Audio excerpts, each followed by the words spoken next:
जन्म से छूटने के लिए जो करना पड़ता है वो है जन्म ही दुख का कारण है।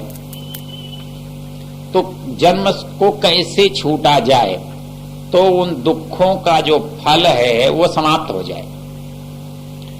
समाप्त दो तरह से होता है, या तो भोग लिया जाए या जला दिया जाए।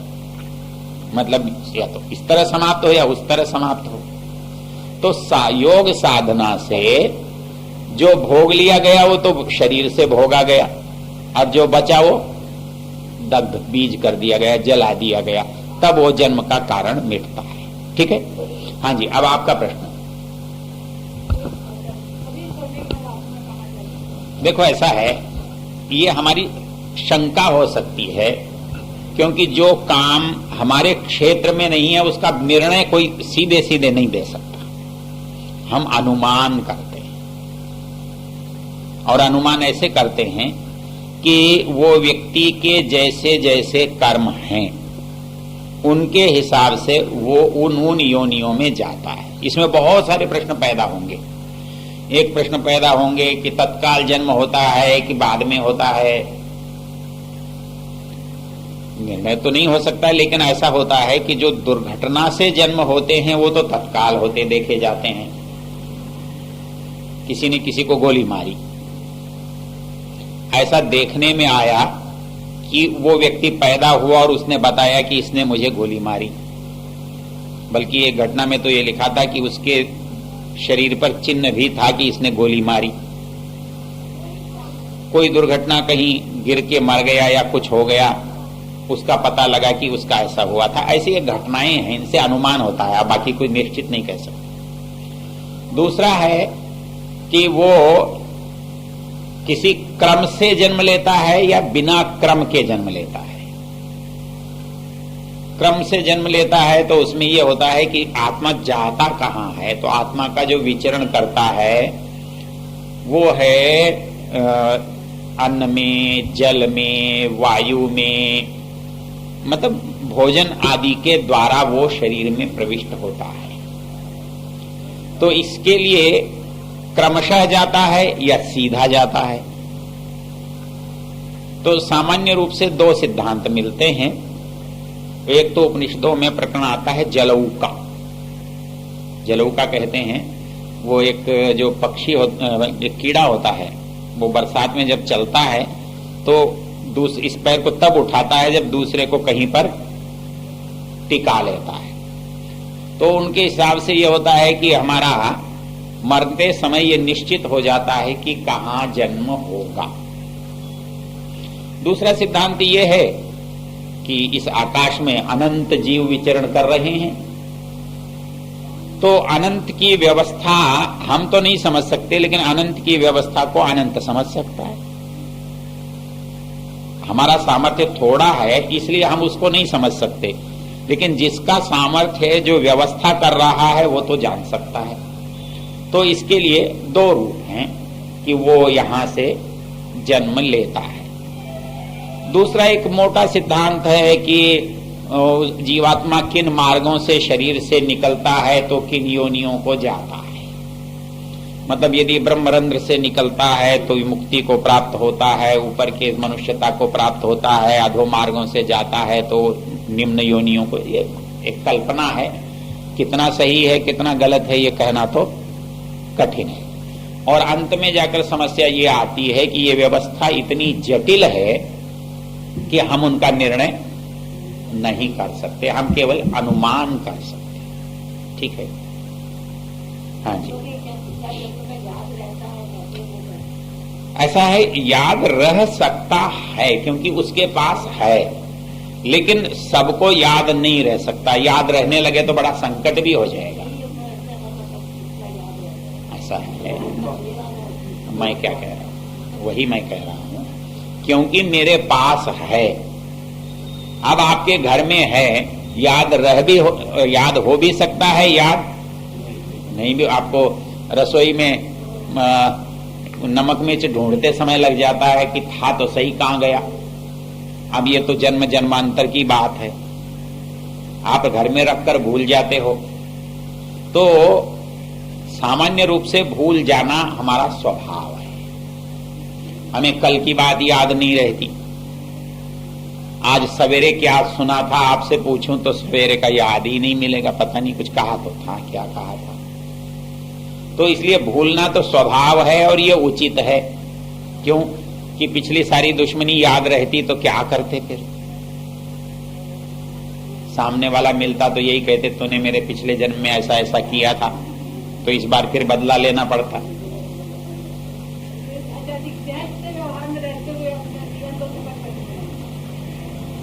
तो इससे जुड़ी हुई कोई और बात पहले पूछ लो, फिर उसके बाद प्रकारांतर को दोबारा लेंगे। अभी कोई आपको जन्म से, आत्मा से, योग से जुड़े हुआ कोई प्रश्न है तो पहले इसको कर लेते हैं, फिर उनका प्रश्न का उत्तर दे देंगे।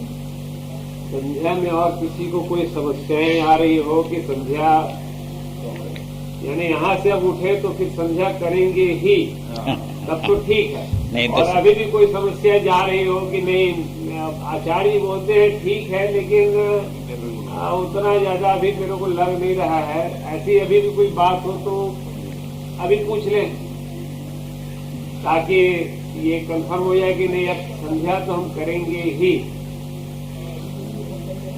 ऐसा है, हमारे ये कहते तो हैं संध्या करो, लेकिन संध्या आदमी करता है जब उसके अंदर का भाव पैदा होता है।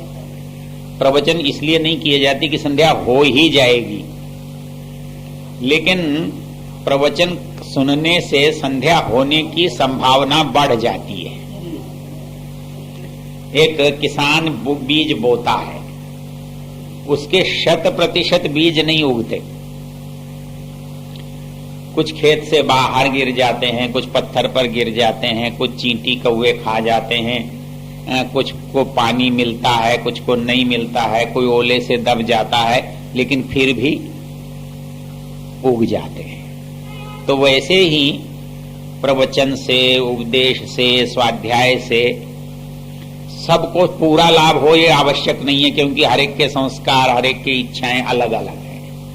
लेकिन धीरे धीरे प्रयत्न करते रहने से प्रत्येक पर कम और अधिक प्रभाव पड़ता है, और जिन पर ज्यादा पड़ता है वो कार्यान्वित हो जाता है।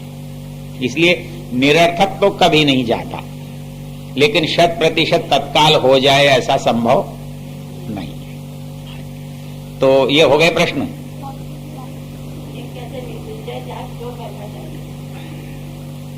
मृत्युंजय जाप तो साधनों में से एक है।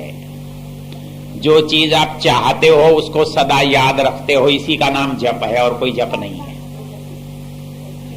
भाई पाठ परीक्षा में याद रहना चाहिए, इसलिए आप पाठ को दोहराते हो। तो मृत्युंजय जप का मतलब होता है मृत्यु के जीतने के उपाय आपको सदा याद रहने चाहिए, ये मृत्युंजय जप है। खाली मंत्र जपने से तो मृत्यु जाने वाली नहीं है।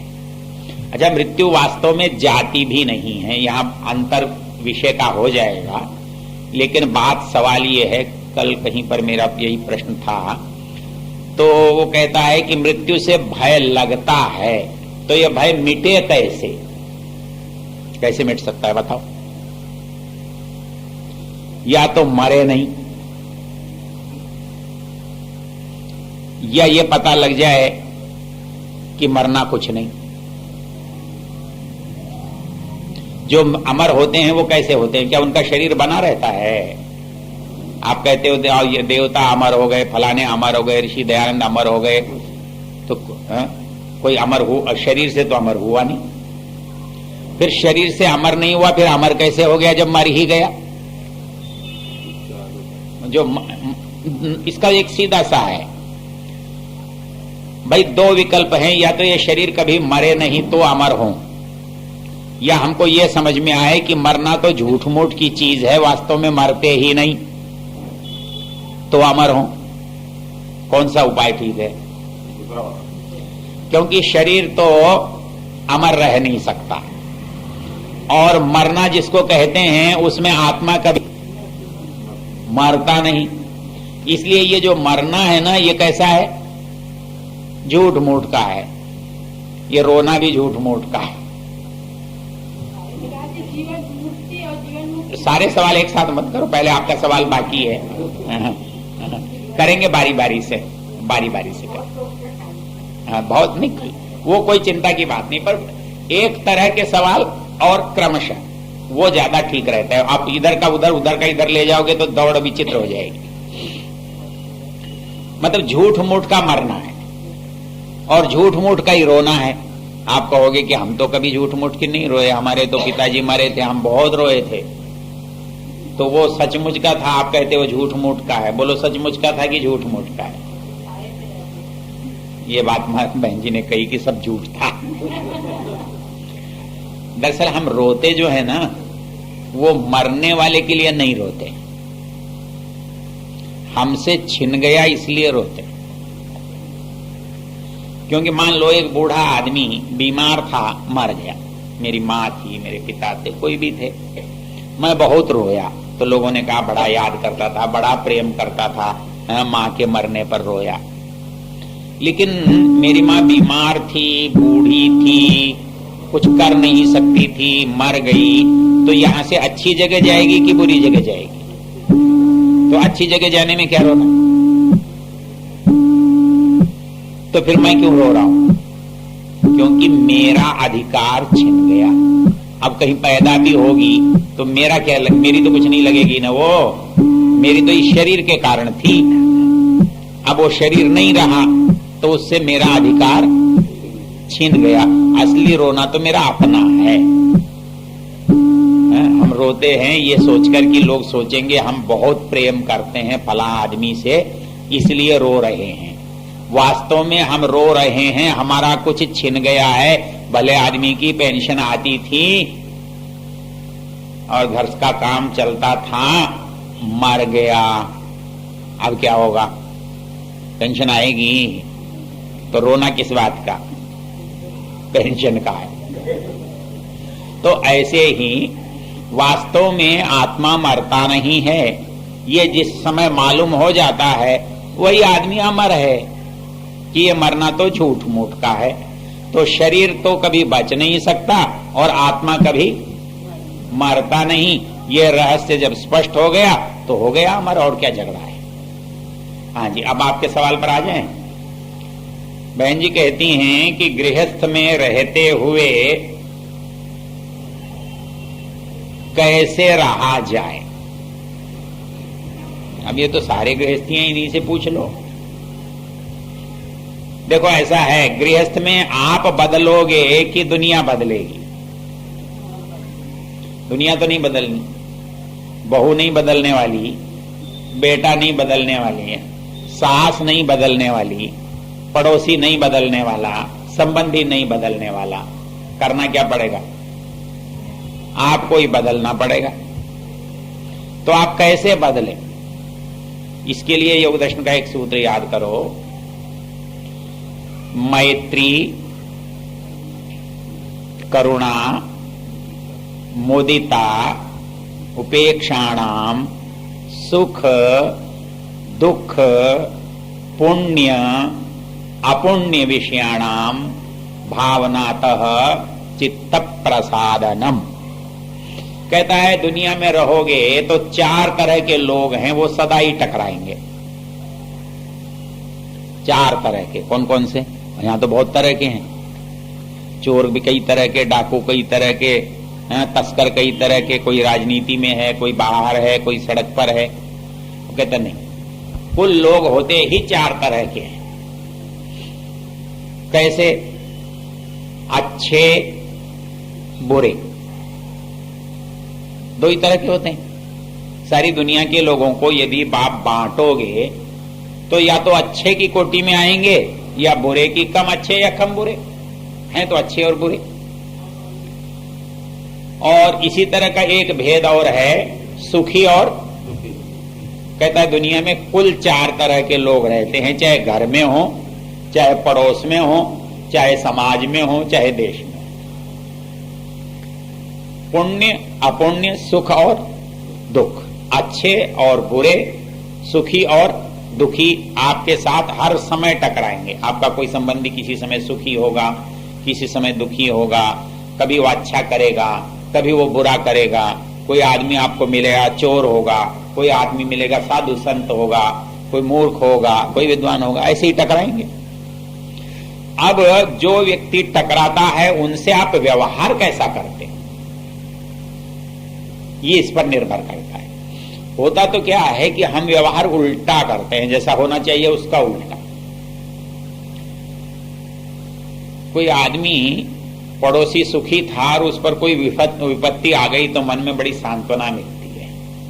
बड़ा बना था, पैर ही नहीं धरती पर रखता था, अब ठीक हो गया। तो दूसरे की विपत्ति से हम क्या हुए, प्रसन्न हो गए। और दूसरे को पड़ोसी का बेटा आईएएस हो गया और अपना बेटा फेल हो गया, तो हम होगा जी, उसमें रिजर्व कोटे का होगा जी, फलाने का होगा जी, सिफारिश से बन गया होगा जी, मैं कहे अपने को संतुष्टि कर लेते हैं। तो दूसरे के सुख से दुखी और दूसरे के दुख से, ये मनुष्य का स्वभाव है और ये दुख का कारण है। क्योंकि हम ये सोचते हैं अब मरा, अब मरा, अब मरा, मरा ही नहीं, तो जब तक उसके मरने के इंतजार में आप दुखी होते रहे, और अपने को बचाने के इंतजार में वो मर गया तो दुखी होते रहे। तो समाज में ये चार तरह की प्रवृत्तियां मनुष्यों में पाई जाती हैं, या तो वो अच्छे होते हैं या बुरे होते हैं, या सुखी होते हैं या दुखी होते हैं। आपको सोचना क्या है? कहता है सुखी लोगों से मित्रता का भाव, कोई दोस्ती करना नहीं है इसमें, किसी को सुखी देखकर उसे दोस्ती करना है ऐसा नहीं, उसके प्रति ऐसे विचार रखना जैसे एक मित्र के प्रति विचार रहते हैं। अर्थात हम मित्र को सुखी देखकर अच्छा अनुभव करते हैं, सुख अनुभव करते हैं। तो किसी को संसार में सुखी देखो तो कहो भगवान का धन्यवाद है, बेचारा 2 समय शांति से रोटी खा रहा है, सो रहा है, भगवान ने बड़ी कृपा की है। उसको देखकर जलन मत पैदा करो, नहीं तो दुख होगा। तो सुखी को देख करके मित्रता का भाव लाना, और इसका विपरीत दुखी को देख करके करुणा का भाव लाना। हम सदा इस इंतजार में रहते हैं कि किस पर मुसीबत का पहाड़ टूटे। पड़ोसी का बच्चा फेल हो गया, किसी ने बता दिया, पड़ोसी टकराता है, पूछते हैं भाई साहब वो रिजल्ट आ गया क्या? क्या कहे अगला? पता तो है इसको, लेकिन केवल उसे जताने के लिए कि तेरा बच्चा फेल हो गया, उसमें प्रसन्नता का अनुभव होता है। उसको उसकी कोई गलती, अरे कल वो उस थाने में कुछ हुआ था, आपके साथ हुआ था क्या? उसको यह एहसास कराना कि देखो तुम गलत हो और तुम्हारी गलती का मुझे पता है। तो ये क्या है कि दूसरे के दुख में सुख की भावना करना होना ये चाहिए। किसी का दुख पता है, आप हटा सकते हो तो हटा दो, कुछ मदद कर सकते हो तो कर दो, नहीं कर सकते हो तो शांत रहो। उसको कुरेदते क्यों? तो सुखी व्यक्ति को सुख की परिस्थिति में देख करके उससे मैत्री का भाव रखना, और दुखी व्यक्ति को देख करके उसके साथ करुणा। जैसे अपने किसी व्यक्ति को देखकर हम दुखी होते हैं, बेटे को, पत्नी को, पति को, भाई बंधु को देख करके दुखी होते हैं, वैसे ही किसी के भी दुख देखकर दुख अनुभव करना, उसको पीड़ा है ये अनुभव करना, ये है क्या? करुणा। तो सुखी के प्रति मैत्री और दुखी के प्रति करुणा, और अच्छे के प्रति मुदिता, प्रसन्नता। अच्छे को देखकर प्रशंसा करना, बहुत अच्छा है भाई साहब, आप धर्मात्मा हैं, आप ईमानदार हैं, आप सत्यवादी हैं, आप अच्छे हैं, आप विद्वान हैं, आप लोगों के सहयोगी हैं, तो मुदिता, वो किसी भी तरह का उसमें गुण है, पुण्य है, धर्मात्मा है, तो उसके प्रति क्या अनुभव करना? प्रसन्नता। अब एक बचा चौथा, उसका क्या करोगे? कोई दुष्ट है, कोई गुंडा है, कोई बदमाश है, कोई चोर है, कोई डकैत है, कोई दुष्ट है, तो क्या करोगे? लड़ोगे। लड़ोगे तो लड़ाई में उससे दुख लोगे, नहीं लड़ोगे तो उसका साथ दोगे, दोनों गलत।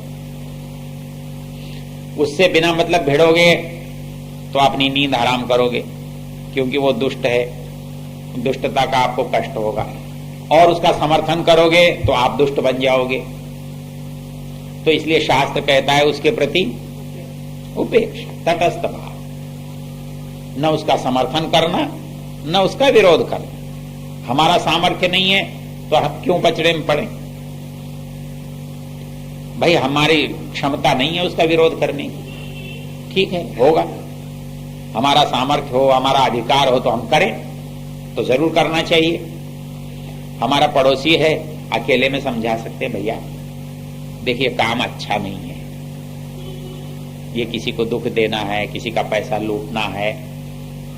चार में कहोगे तो नाराज हो जाएगा, अकेले में कह दो, समझाने के भाव से कह दो, आपका कर्तव्य भी पूरा हो गया और आपको दुख भी नहीं होगा। तो संसार में प्रसन्न रहने के लिए ये चार व्यक्तियों से चार तरह का व्यवहार करने से मनुष्य सदा प्रसन्न रहता है। हम क्या समझते हैं, कोई आदमी कुछ कर रहा है तो हम उसे चाहते हैं इसे रोक दें, और वो रुकता नहीं है ना तो हम उसे झगड़ लेते हैं। चाहे हमारा बेटा ही है, हम उसको कहते हैं नहीं ऐसा नहीं करना, वो कहता मैं करूंगा, उससे तू मैं हो जाती है। मैंने तुझे किया है, मैंने तुझे पढ़ाया, भैया देख तू बड़ा हो गया, हम तुझे अनुभव से बताते हैं कि ये करना ठीक है, ये करना गलत है, आगे तेरी मर्जी, उसका जिम्मेदार तू, अच्छे और बुरे का। नहीं मानता मत मान, उसका दुख तुझे भोगना पड़ेगा। तो ये जो परिस्थिति है अपने को तटस्थ रखने की, संसार हो, गृहस्थ हो, कहीं हो, इसके अतिरिक्त कोई उपाय है? हम सोचते हैं बहू सुधर जाए, पड़ोसी सुधर जाए, सास सुधर जाए, इनमें से कोई सुधरने वाला नहीं। न पड़ोसी सुधरेगा, न सास सुधरेगी, न बहू सुधरेगा, न बेटा सुधरेगा, न बाप सुधरेगा। इसलिए सुधरने का काम तो करना पड़ेगा अपने को। तो उसका सूत्र बता दिया, मैत्री, करुणा, मुदिता, उपेक्षाणाम, सुख दुख, पुण्य अपुण्य विषयाणाम भावनातः चित्त प्रसादनम। ठीक है, चल अब क्या था? हाँ जी, आप कुछ कह रहे थे? हाँ बोलो। आज के सभा के सत्र में आपके आने के पहले एक आदरणीय ने प्रश्न किया था कि हम इस जन्म में ऐसा कौन सा कार्य करें जिससे कि हमारा अगला जन्म वो अच्छा है। तो कहते हैं कि हम जो इस जन्म में कर्म करते हैं उसका फल हमको अगले जन्म में प्राप्त होता है। उनको उत्तर मिला था कि हम दैनिक यज्ञ करें और यज्ञ में बहुत मेवा मिष्ठान वगैरह। तो मेरा प्रश्न मेरा ये है, मैं जिज्ञासा रखती हूँ कि जो व्यक्ति सामर्थ्यवान नहीं है वो ये सब पदार्थ कहाँ से प्राप्त कर सकता है और किस प्रकार से वो? ये आपका बहुत अच्छा प्रश्न है। वस्तु से अच्छाई का संबंध नहीं है। मतलब भगवान एक पाव मिठाई हवन में डालने वाले को तो पुण्य देगा और एक तोला डालने वाले को नहीं देगा, ये गलत है। मतलब अच्छाई और बुराई निर्भर करती है विचारों पर। परिणाम उसका कहां होगा? वातावरण पर। मैंने एक छटांग घी में हवन किया है, वातावरण मेरे घर का ठीक होगा। मैंने शेर भर घी में किया है तो मेरे मोहल्ले का ठीक हो जाएगा। भौतिक चीज से भौतिक चीज का संबंध होता है। भौतिक वस्तु से आत्मा का संबंध नहीं होता। मतलब दान में देखो, एक उदाहरण देता हूं, कभी मैंने दिया भी हुआ क्योंकि पुराना उदाहरण है। हमारे एक पूनमचंद नागर हैं अहमदाबाद में, उन्होंने सुनाया, बोले मेरे गांव में एक जैनियों ने मंदिर बनाया, और जैनियों की एक आदत है हर चीज में बोली लगाना। व्यापारी हैं तो धन की बात हर समय करते हैं। तो उन्होंने कहा मंदिर का कलश जो लगवाएगा वो बोली लगा। 50,000 से बोली शुरू हुई, 1,00,000, 2,00,000, 3,00,000, 4,00,000, 5,00,000, 6,00,000, 8,00,000, 9,00,000, 10,00,000, 11,00,000, 12,00,000 पर बोली पहुंची। एक ने कहा जी 12,00,000, दूसरा 12,00,000 से आगे बढ़ा नहीं। तो बोले जी इनका कलश लगेगा, तो बोला ना, गलत। बोले देखो दोनों की संपत्ति का मूल्यांकन करो, मेरी संपत्ति कुल 12,00,000 की है और मैंने अपनी पूरी संपत्ति बोली में लगा दी, इसकी लगवाओ तब ये मेरे बराबर आएगा। ये तो करोड़ों का मालिक है, इसके लिए 12,00,000 क्या होता है? तो इसकी मेरी तुलना कैसे हो सकती? तो फिर किसका लगना चाहिए? 12,00,000 वाले। मतलब वस्तु से भावना की तुलना नहीं, वस्तु से वस्तुगत लाभ हानि होती है। यज्ञ करना अच्छा काम है, और यज्ञ करने से यज्ञ की जितनी अच्छी सामग्री होगी उतना अच्छा वातावरण सुगंधित होगा, वातावरण का लाभ मिलेगा, वो ठीक है, भौतिक से भौतिक लाभ। लेकिन विचार का जो लाभ है वो आत्मिक लाभ है, उसकी तुलना कैसे करोगे? उसकी तुलना तो यही हो सकती है कि एक समय यज्ञ करता है, एक 2 समय करता है, एक समय संध्या करता है, एक दोनों समय करता है, एक थोड़ी देर करता है, एक बहुत देर करता है, एक उपकार थोड़ा करता है, एक ज्यादा करता है, ज्यादा बार करता है। तो आत्मा के संबंध की तुलना आत्मा के संबंध से हो सकती है, आत्मा के भावों से, विचारों से हो सकती है। विचारों की पवित्रता का संबंध विचारों की पवित्रता से हो सकता है, वस्तु की पवित्रता से नहीं। वस्तु की पवित्रता का संबंध वातावरण की पवित्रता से हो सकता है, वस्तु की पवित्रता से हो सकता है। हवन करने से मेरे शरीर की या उनके शरीर की शुद्धि है, ज्यादा हवन करने से ज्यादा शुद्ध है, ये हो सकता है। लेकिन मुक्ति किसको मिलेगी? कि शेर भर घी डालने वाले को मिलेगी और पाव भर को नहीं डालने वाले को मिलेगी? तो बृहदारण्य का एक प्रसंग आता है। याज्ञवल्क्य से एक ने सवाल पूछा कि महाराज आप हवन करो रोज कहते हो, हवन करने की परिस्थिति ना हो तो क्या करें? क्यों भैया? बोले कहीं यात्रा में जा रहे हैं, न घी है न सामग्री है, चले थे तब ऐसा लगा भी नहीं था कि ऐसी जगह पहुंचेंगे, क्या करें? तो बोले कोई बात नहीं, हवन तो जरूर करना। कैसे करना? बोले मिट्टी में बैठना, मिट्टी का हवन कुंड बनाना, मिट्टी की घी लेना, मिट्टी की सामग्री, मिट्टी की समिधा, ओम स्वा करते जाना, पर हवन करना मत छोड़ना। वो पूरा गुरु था, वो कह लेंगे जी मिट्टी नहीं मिले तो? बोले कोई बात नहीं, पानी मिल जाएगा, पानी को ही हवन कुंड समझ लेना, पानी को ही घी समझ लेना, पानी को ही सामग्री समझ लेना, पानी की पानी में आहुति दे देना, किंतु हवन मत छोड़ना। वो बोला जी पानी भी नहीं मिले तो? बोले कोई बात नहीं, मन को हवन कुंड मान लेना, मन को ही घी मान लेना, मन को ही सामग्री मान लेना, मन की आहुति मन में दे देना, पर हवन मत छोड़ना। तो मूल चीज क्या हुई? भाव। तो वस्तु, हमारे ऋषि क्या है, वस्तु से दोहरा लाभ उठाते हैं,